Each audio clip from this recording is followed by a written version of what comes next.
É quase certeza que você já ouviu falar da lenda envolvendo a mula sem cabeça.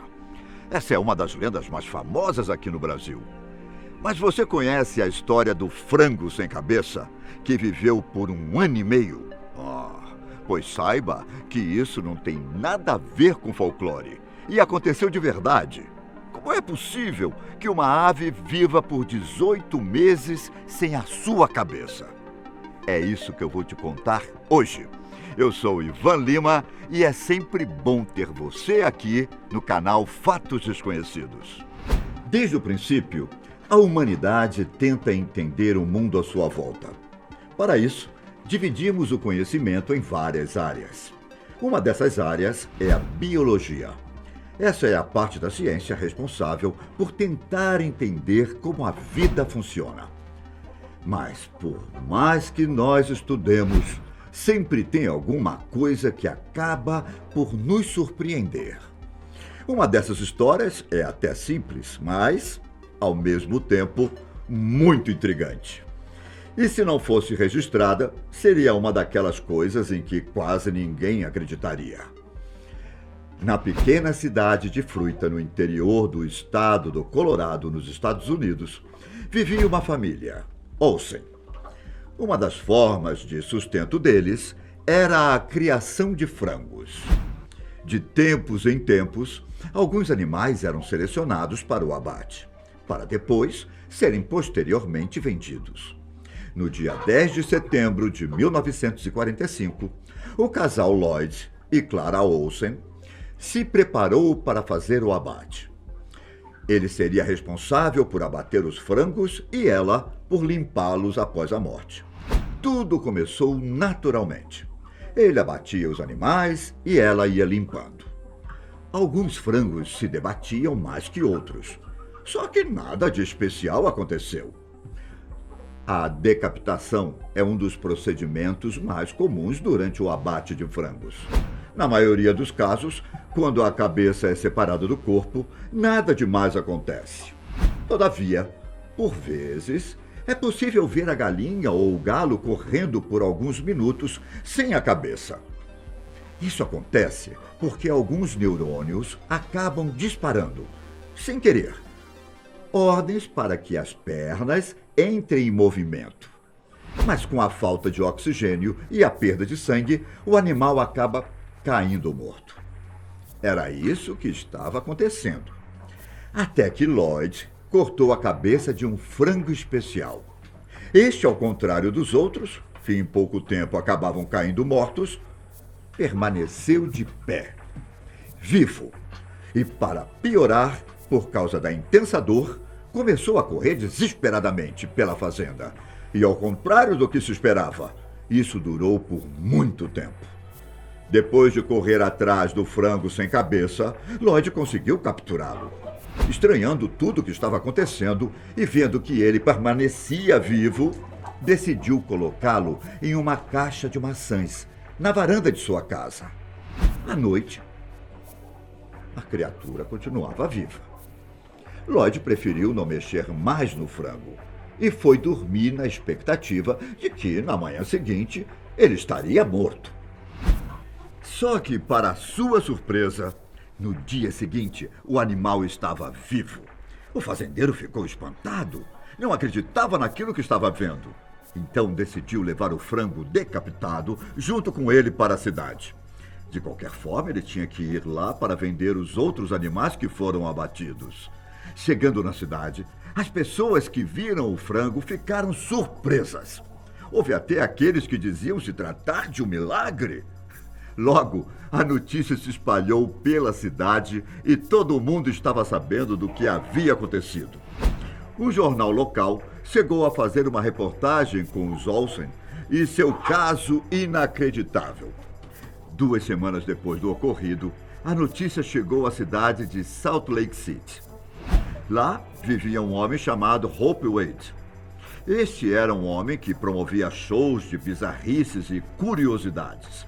Ele viajou mais de 400 quilômetros até a pequena Fruita, com o objetivo de usar o frango para fazer um pouco de dinheiro.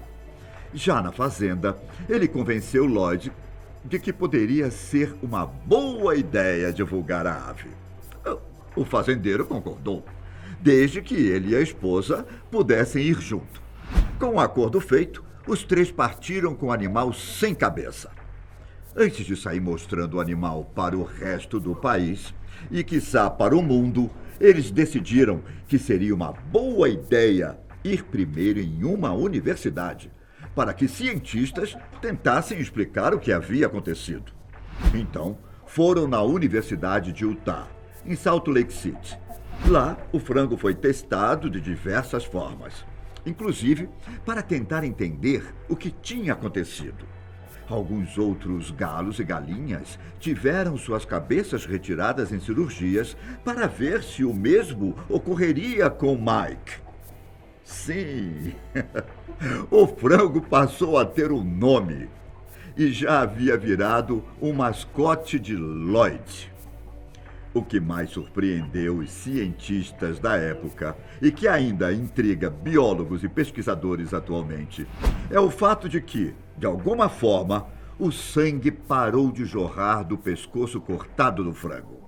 Todavia, o fato dele conseguir viver sem a cabeça já é compreendido atualmente.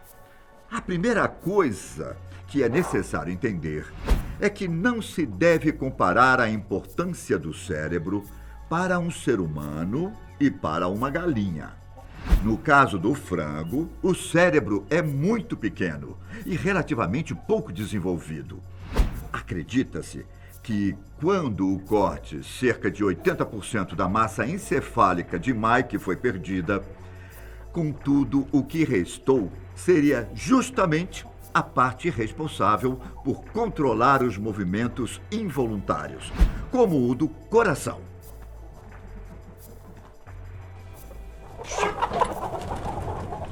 Durante o tempo em que o frango estava sendo testado, a Life Magazine, uma das maiores revistas dos Estados Unidos, ficou sabendo da história e foi até o casal fazer uma entrevista. O título da matéria foi Miracle Mike the Headless Chicken, algo como Milagre de Mike, o frango sem cabeça. Depois da entrevista, a dupla começou a fazer um tour com Mike. Eles levaram o animal em vários estados do sudoeste dos Estados Unidos. Só que o tour teve que ser interrompido, já que o casal tinha que voltar para a fazenda para fazer a colheita de suas plantações e também para ver como as coisas estavam andando por lá. É óbvio, como a notícia foi parar na live, pessoas de todo o país passaram a saber da história. Por conta disso, o casal passou a receber cartas de todos os cantos dos Estados Unidos. Algumas cartas eram legais e falavam em milagre e coisas do tipo.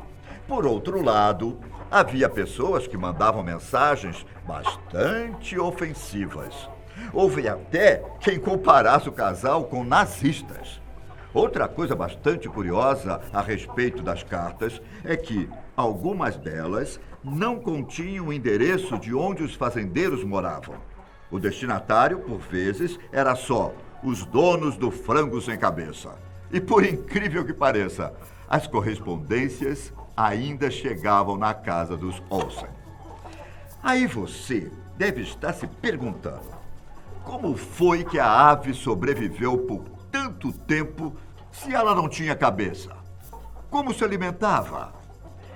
Como eu disse, por algum motivo, o sangue parou de vazar à região onde foi feito o corte. Acabou cicatrizando.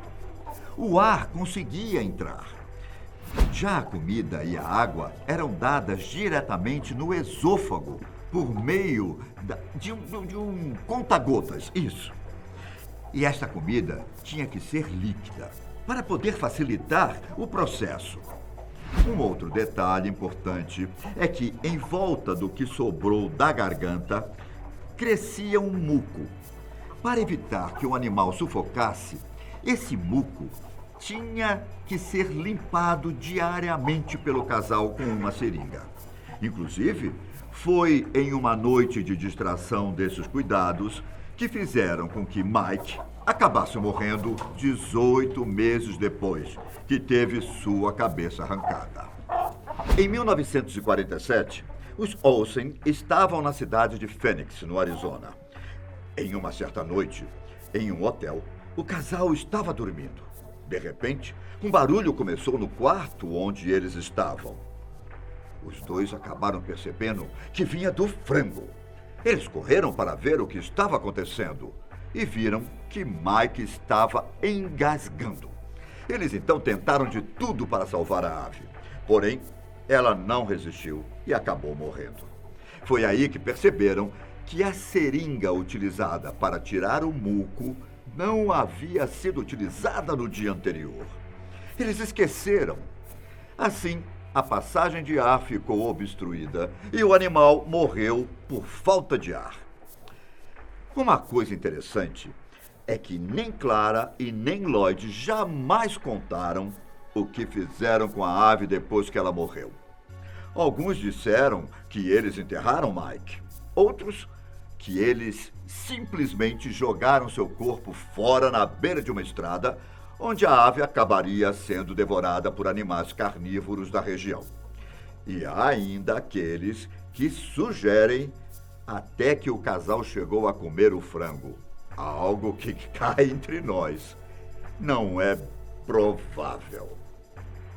Acredite ou não, essa história marcou tanto a cidade de Fruita que até os dias de hoje ela é contada e continua sendo motivo de debate na região.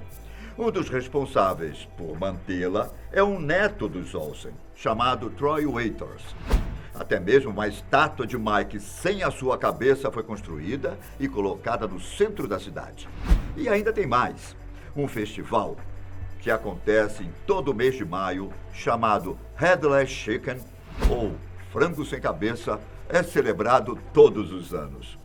O vídeo de hoje vai chegando ao seu final. Um abraço e até a próxima. Tchau!